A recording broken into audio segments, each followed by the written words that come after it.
Afternoon everyone, स्वागत है आपका विजन एग्री एकेडमी में। आज हम आपके लिए जनरल एग्रीकल्चर नहीं सस्य विज्ञान लेकर आए हैं।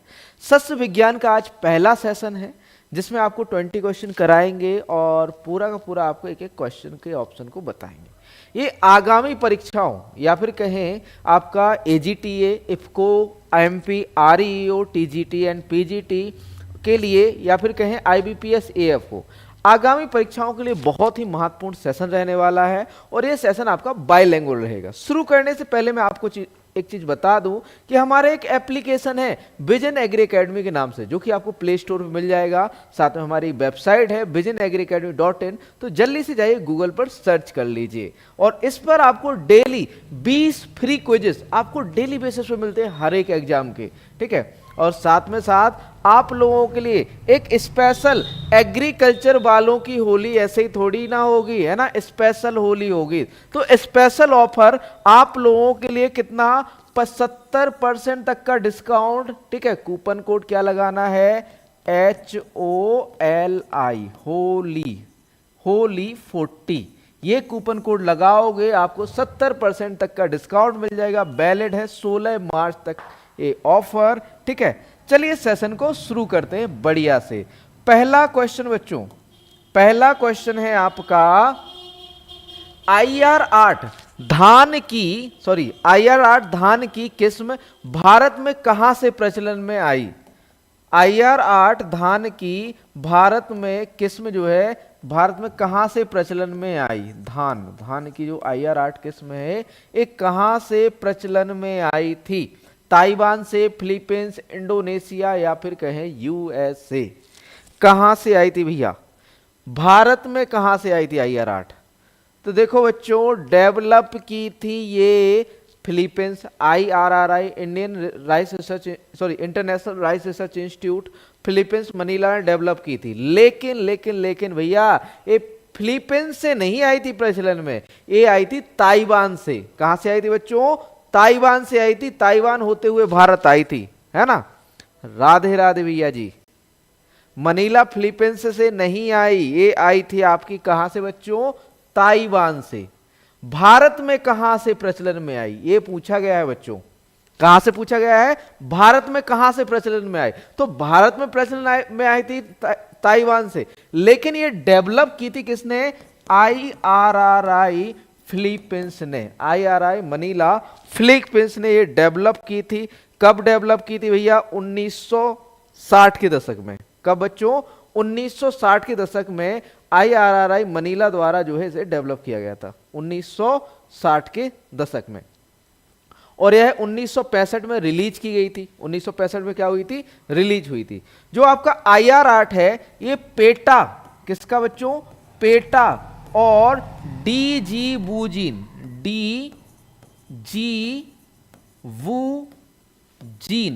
का क्या है, क्रॉस है। पेटा और DG का क्या है बच्चों, एक क्रॉस है आपका IR8।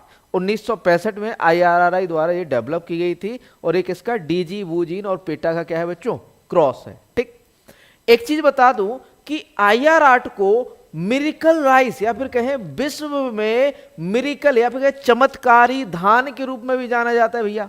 देखिए, where did the IR8 type of money come from, धन नहीं राइस है, rice come into use in India from, तो भैया ताइवान से यूज में आई थी। और ये भैया आपका 1960 के दशक में डेवलप हुई थी, मतलब 1965 में। बोनी किस्म थी, बोनी होने के कारण से विश्व में आपका जो जादुई धान या जादुई चावल या मिरिकल राइस के रूप में जानी जाती है। क्लियर इतना, आगे बढ़ते हैं। अगला क्वेश्चन यहां पर देखिए, ऑप्शन ए राइट आंसर हो जाता है। अगला क्वेश्चन देखिए, निम्न किस्मों में से धान की कौन सी किस्म ड्वार्फ उत्परिवर्ती है। IR8, जया, पूसा 221 या Jagannath. Which of the following variety of rice is dwarf mutated, IR8, Jaya, Pusa 221, Jagannath. बताइए जल्दी से, A, B, C या फिर D। राइट आंसर क्या होगा, देखो भैया, जया तो मिरिकल राइस कहा जाता है, कहां पर भैया, भारत में। भारत में मिरिकल राइस कौन कहा जाता है, जया को कहा जाता है। जगन्नाथ, जगन्नाथ कैसी है आपकी, म्यूटेंट या फिर कहें उत्परिवर्ती वैरायटी है, उत्परिवर्ती किस्म है किसकी बच्चों? धान की। उत्परिवर्ती किस्म कौन सी है? जगन्नाथ। और जया कैसी है आपकी? Miracle rice in India. यहां पे कहें भारत में जादुई चावल किसे कहा जाता है? जया को कहा जाता है। किसे कहा जाता है बच्चों? जया को। अगला क्वेश्चन देखो भैया, क्वेश्चन नंबर 3। यहां पर ऑप्शन डी राइट आंसर हो जाता है। अगला क्वेश्चन देखिए, धान की बुआई की छिड़काव या ब्रॉडकास्टिंग व ड्रिलिंग विधि से में क्रमशः बीज मात्रा चाहिए 100 व 60 केजी प्रति हेक्टेयर, 60 व 100 केजी प्रति हेक्टेयर, 45 व 100 केजी प्रति हेक्टेयर, 100 व 45 केजी प्रति hectare. The quantity of seed required for broadcasting and drilling method of sowing paddy as 160 kg प्रति hectare per hectare and 60 and 100 kg per hectare, 45 and 100 kg per hectare, 100 and 45 kg प्रति hectare. जल्दी से बताइए कौन सा सही उत्तर होगा यहां पर? तो भैया छिड़कवा से पहले कह रहा है तो भैया 100 kg चाहिए, और आपका ए कहें ड्रिलिंग से कहें तो 60 kg चाहिए, मतलब ऑप्शन ए राइट होगा यहां पर। बी तो नहीं होगा भैया, बी नहीं होगा, ए राइट होगा यहां पर। ऑप्शन ए राइट आंसर हो जाता है यहां पर। 100 और 60, 100 केजी आपकी जो है छिड़कवा विधि से और 60 केजी हो जाती है आपकी ड्रिलिंग मेथड से। ठीक, यदि आप नर्सरी लगा रहे हो, नर्सरी से बुआई कर रहे हो, नर्सरी लगाकर बुआई कर रहे हो तो कितना 30 से 40 केजी लिख लो भैया, बीज दर लिख लो धान की 30 से 40 केजी प्रति हेक्टेयर, है ना। और यदि आप संकर धान उगा रहे हो, हाइब्रिड राइट, संकर धान, संकर धान हाइब्रिड राइस उगा रहे हो तो कितनी बीज दर चाहिए? 15 केजी। कितना चाहिए? 15 केजी प्रति हेक्टेयर। यदि आप संकर धान उगा रहे हो तो 15, या आपकी हाइब्रिड राइस उगा रहे हो तो 15 केजी। IR 8 और जया की बात करें, IR 8 व जया की जो है बीज दर की बात करें, सीड रेट की, तो IR 8 और जया की जो बीज दर रखी जाती है 40 से 45 केजी प्रति हेक्टेयर, है ना। 40 से 45 केजी प्रति हेक्टेयर। नोट करते जाओ। डेपोग विधि से, डेपोग विधि से लिख लो भैया, डेपोग मेथड से, डेपोग मेथड से लिख लो, डेपोग विधि से। अब देखो भैया डेपोग विधि से चाहिए 1.5 से 3 केजी पर मीटर स्क्वायर, लेकिन यदि प्रति हेक्टेयर कहे तो प्रति हेक्टेयर आपको चाहिए होती है डेपोक से 75 से 85 केजी, 75 से 90, 75 से 90 केजी प्रति हेक्टेयर। प्रति हेक्टेयर 75 से 90 और आपका जो है डेपोक से 1.5 से आपका जो है 3 केजी प्रति हेक्टेयर, प्रति मीटर स्क्वायर। 1.5 से 3 केजी प्रति मीटर स्क्वायर और 75 से 90 केजी प्रति हेक्टेयर। एक और मेथड है भैया IR SRI method. SRI method से बीज दर कितनी चाहिए? 5 से 6 केजी प्रति हेक्टेयर। किससे चाहिए होता है? SRI मेथड से चाहिए होता है। एक और है भैया बासमती। यदि आप बासमती धान उगा रहे हो तो कितनी बीज दर लगेगी? तो बासमती धान की है 20 केजी प्रति हेक्टेयर। इतना क्लियर है ना बच्चों? इतना क्लियर है ना? इतना क्लियर है ना? आगे बढ़ते हैं अगले क्वेश्चन की ओर। इसको आप लोग स्क्रीनशॉट ले लीजिए, स्क्रीनशॉट ले लीजिए। धान की बीज दर है, धान की बीज दर है ना, स्क्रीनशॉट ले लो जल्दी से। ठीक, आगे बढ़ते हैं अगले क्वेश्चन की। क्वेश्चन नंबर आपका जो है क्वेश्चन नंबर 4 है UG99 गेहूं में स्टेम रस्ट करने वाली कवक है सर्वप्रथम किस देश में खोजी गई थी? युगांडा, पाकिस्तान, अमेरिका या Ukraine?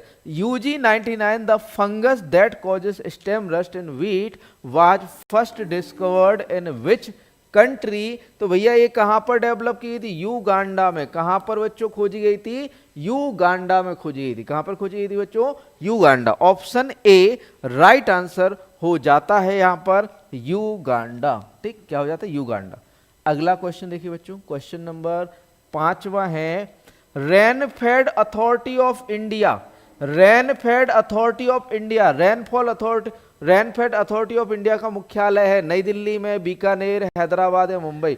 Headquarter of rainfed authority of India is new Delhi, Bikaner, Hyderabad या मुंबई। कहां पर है बच्चों? तो ये है न्यू दिल्ली में। रेनफेड अथॉरिटी ऑफ इंडिया का जो है मुख्यालय कहां पर है आपका? न्यू दिल्ली में। बीकानेर में बताओ central institute of arid horticulture, central institute of arid horticulture कहां पर है? बीकानेर में। Central institute of arid horticulture कहां पर है? बीकानेर में। एक और बताओ भैया, शुष्क वाला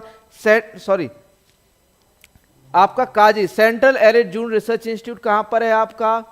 सेंट्रल एरिड जून रिसर्च इंस्टीट्यूट कहां पर है? हैदराबाद के अंदर। काजरी कहां पर है बच्चों? हैदराबाद में। और एक और है आपका जो है क्रीडा, central research institute for dryland agriculture, जो कि कहां पर है बच्चों? हैदराबाद के अंदर है। कहां पर है बच्चों? हैदराबाद। ठीक, आगे बढ़ते हैं अगले क्वेश्चन की ओर। क्वेश्चन नंबर आपका 6, उत्तरी भारत में धान गेहूं फसल चक्र के कारण किस सूक्ष्म पोषक तत्व की सर्वाधिक कमी दर्ज की गई है?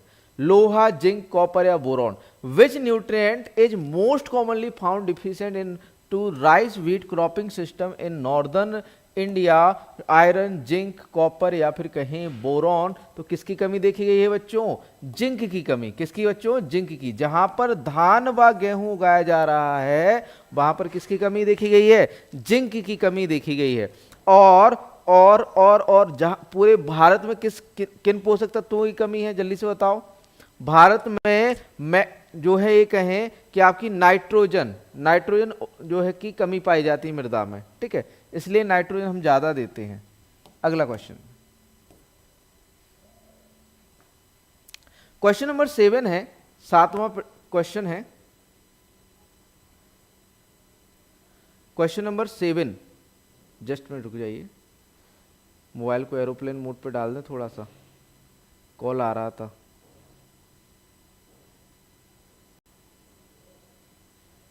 है ना? ठीक है, थोड़ा सा क्या है, कॉल आ गया था इस वजह से। Which amino acid gets accumulate in plant under stress? Stress की दशा में पौधों के अंदर कौन सा अमीनो एसिड जो है जमा होता है? कौन सा अमीनो एसिड होता है? Methionine, tryptophan, proline, phenyl alanine. Methionine, tryptophan, proline या फिर कहें फिनाइल एलेनिन। तो भैया कौन सा हार्मोन जो है आपका या फिर कहें कौन सा अमीनो एसिड जमा होता है जब स्ट्रेस होता है भैया? तो कौन सा? प्रोलिन। कौन सा बच्चों? Proline amino acid. कौन सा बच्चों? Proline amino acid, proline. ठीक है, स्ट्रेस के दौरान पौधों में कौन सा अमीनो एसिड बनता है आपका? जो है स्ट्रेस हार्मोन, हाँ ABA है। और प्रोलिन आपका क्या बनता है? Amino acid. अगला क्वेश्चन देखिए बच्चों, क्वेश्चन नंबर 8 है, मोट की जड़िया व ज्वाला किस्में कहां विकसित की गई? मोट की जड़िया व ज्वाला किस्में कहां विकसित की गई? जोबनेर, जोधपुर, जालौर या जबलपुर? वेयर द जरिया एंड ज्वाला वेराइटी ऑफ मोट डेवलप्ड? जोबनेर, जोधपुर, जालौर या जबलपुर? तो भैया ये डेवलप की गई थी आपकी कहां पर? जोबनेर में। कहां पर डेवलप की गई थी? जोबनेर में। ठीक, अगला क्वेश्चन देखिए बच्चों, क्वेश्चन नंबर 9 है, भारत में प्रथम शुष्क खेती अनुसंधान station, first dry farming station Manjari किस वर्ष में स्थापित किया गया था? In which year was the first dry farming research station Manjari established in India? तो बच्चों ये डेवलप किया गया था आपका 1923, 1923 में। कब डेवलप किया था? 1923 में। अगला क्वेश्चन देखो बच्चों, क्वेश्चन नंबर 10 है बच्चों आपका, रेशे के लिए जूट की कटाई की अनुकूल अवस्था कौन सी है? भैया जब आपको रेशे के लिए कटाई करनी है जूट को तो आप कब करोगे?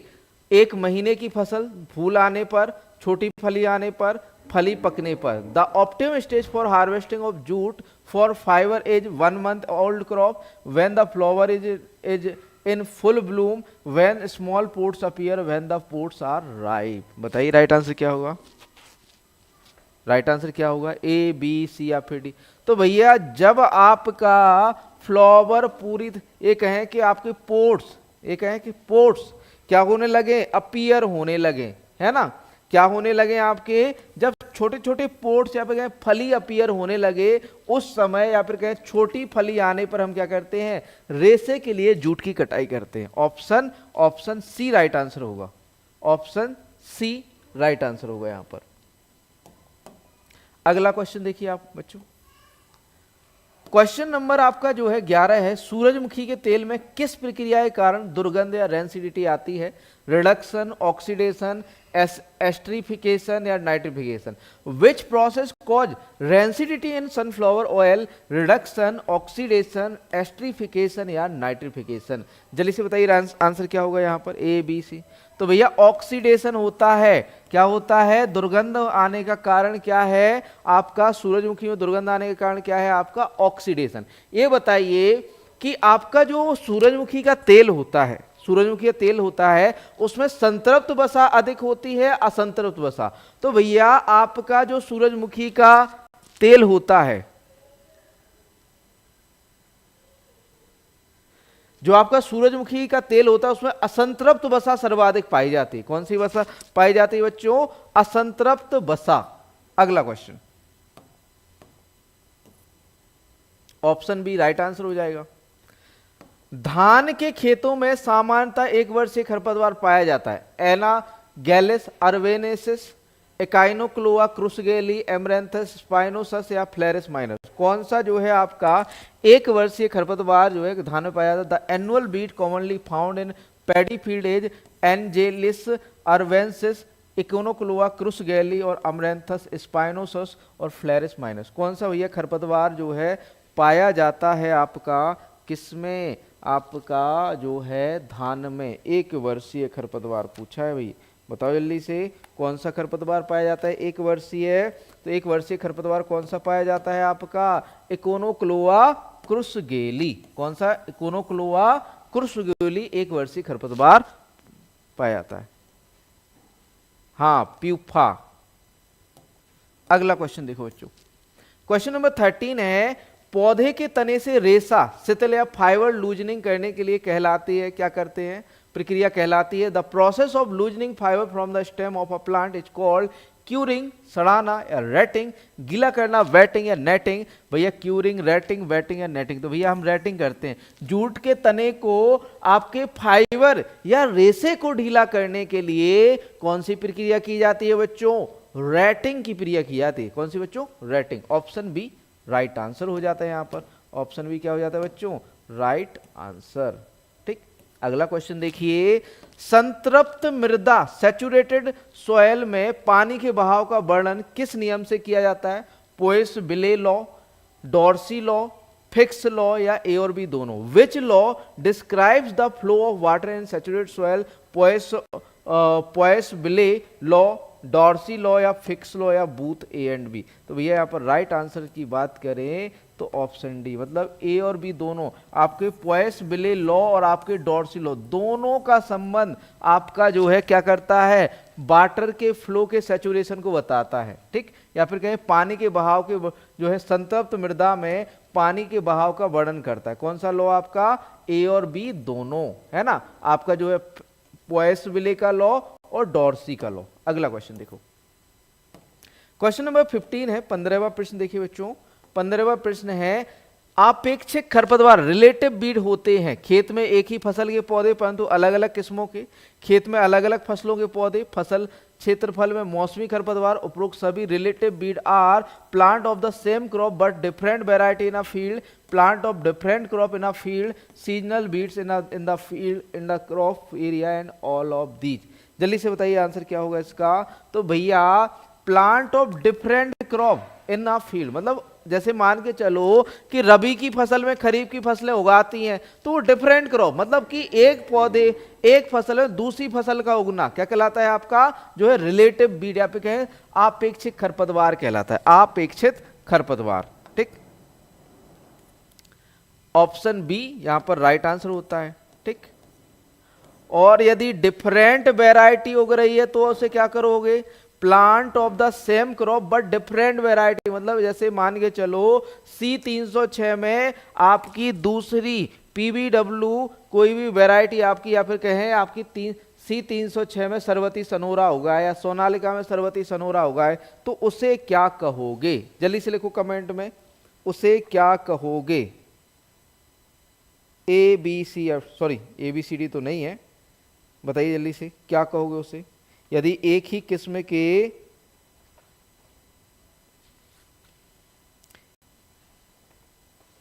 तो उसे क्या कहोगे? रोग्यू बीड। उसे हम देखो plant of the same crop but different variety, rogue weed कहलाएगा। रोग्यू बीड या फिर कहें रोग्यू, और इनको हटाना क्या कहलाता है? रोग्यूइंग कहलाता है ना। ऑप्शन यहाँ पर अगर ये कहें कि अपेक्षित खरपतवार, तो वे खेत में अलग अलग फसलों के पौधे, प्लांट्स ऑफ डिफरेंट क्रॉप, और यदि कहें plant of the same crop but different variety in the field, तो वो आपका रोग्यू बीड कहलाएगा, रोग्यू बीड। ठीक, सॉरी। अगला क्वेश्चन देखिए, क्वेश्चन नंबर 16। तराई क्षेत्र की मृदा में किसकी कमी होती है? नाइट्रोजन की, फास्फोरस की, गंधक की या जस्ते की? What is the lacking in the soil of the Terai region? Nitrogen, phosphorus, sulphur या जिंक? अब भैया तराई क्षेत्रों में किस न्यूट्रिएंट की कमी देखने को मिलेगी? जल्दी से बताइए। तो तराई क्षेत्रों में कौन सा न्यूट्रिएंट की कमी मिलेगी? तो भैया तराई क्षेत्रों में आपको जस्ते की, जिंक की कमी। किसकी बच्चों? जिंक की कमी। ऑप्शन डी यहां पर राइट आंसर हो जाता है, जिंक की कमी। अगला क्वेश्चन देखो बच्चों, टिल्थ का संबंध है मृदा पुंज का आकार, साइज ऑफ सॉइल मास, मृदा कणों का नाप, मृदा पुंज की व्यवस्था, उपरोक्त सभी। Tilth is related to size of soil mass, size of soil particle, arrangement of soil mass या उपरोक्त सभी। तो भैया किससे? सभी से संबंधित है। या फिर कहें मृदा की जो भौतिक या फिर कहें फिजिकल कंडीशन होती है, उसे क्या कहा जाता है? टिल्थ कहा जाता है। मृदा की भौतिक अवस्था को हम क्या कहते हैं बच्चों? टिल्थ कहते हैं, है ना। क्लियर है इतना? तो यहां पर ऑप्शन डी राइट आंसर हो जाता है, उपरोक्त सभी। अगला क्वेश्चन, एक घंटे में 1 क्यूसेक पानी का डिस्चार्ज कितने लीटर के बराबर होता है? 101 गुणा 10 की पावर -3, 101 गुणा 10 की पावर -4, 101 गुणा 10 की पावर 2 और 101 गुणा 10 की power 2। The discharge of the 1 cusec of water in 1 hour is equal to how many litre? कितने लीटर के बराबर होगा बच्चों? तो ये होगा आपका 10 टू द पावर 101 गुणा 10 की घात 3। ठीक, 101 गुणा, ऑप्शन ए राइट आंसर होगा। अगला क्वेश्चन, हाल ही में महाराष्ट्र में किस कीट ने जो है गन्ने में अत्यधिक क्षति पहुंचाई है? शीर्ष छेदक ने, top borer, woolly aphid, pyrilla या तना छेदक? Which insect caused heavy damage to sugarcane in Maharashtra recently? Top borer, woolly aphid, pyrilla या स्टेम बोरर? तो भैया सबसे ज्यादा जो महाराष्ट्र में हाल ही में नुकसान पहुंचा है बूली एफिड ने। गन्ने में किसने नुकसान पहुंचाया है? बूली एफिड ने। एक टॉप बोरर है, टॉप बोरर कीट है, ठीक है। टॉप बोरर आपके शीर्ष में गुच्छे नुमा या बंची टॉप का निर्माण करता है। गन्ने में बंची टॉप का निर्माण किसका लक्षण है आपका? जो है वो है टॉप बोरर का। यहां पर option B right, woolly aphid right answer होगा। अगला क्वेश्चन, महीन गुणवत्ता युक्त कपास रेशों की माइक्रोनियर में स्टेपल लंबाई होती है 3.0 से 3.9, 4.0 से 4.9, 5.0 से 5.9, इनमें से कोई नहीं। Staple length in micronaire of fine quality cotton fibre as 3.0 to 3.9, 4.0 to 4.9, 5.0 to 5.9 या नन ऑफ दीज, इनमें से कोई नहीं। तो बच्चों राइट आंसर की यहां पर बात करें तो ऑप्शन है 3.0 से 3.9, जो आपकी महीन गुणवत्ता युक्त कपास की क्या होती है? रेशे की लंबाई होती है। किससे? आपका माइक्रोनेयर से मापने पर। किससे बच्चों? माइक्रोनेयर से मापने पर, माइक्रोनेयर से मापने पर। अब जैसे मैं कुछ स्टेपल लेंथ आपको लिखवाए दे रहा हूं, लेकिन ये आपके जो है अभी काम नहीं आएगी, सॉरी इसे अभी काम नहीं आएगी क्योंकि ये अलग है। माइक्रोनेयर से जो आपका फाइन का होता है, क्वालिटी का होता है, वो 3.0 से 3.9, वो आपका मीडियम ये वाला है। ठीक, इसको हम बाद में करा देंगे। चलिए इसी के साथ आज का सेशन यहाँ पर समाप्त होता है। ऑप्शन ए राइट आंसर हो जाता है और आपको मिलते हैं नेक्स्ट सेशन में आपका कल। और भैया अभी होली का ऑफर चल रहा है, सभी को हमने बता दिया है कि भाई होली पर आप लोगों के लिए एक स्पेशल ऑफर लेकर आए हैं। भैया स्पेशल ऑफर कौन सा? आपको मिलेगा 70% तक का डिस्काउंट, 70% तक का डिस्काउंट। एक कूपन कोड लगाना है होली 40, जो कि आपका कब तक वैलिड है? 16 मार्च तक वैलिड है। चलिए मिलते हैं नेक्स्ट सेशन में शाम को एजीटीए के प्रैक्टिस सेट में। थैंक यू दोस्तों, राधे राधे।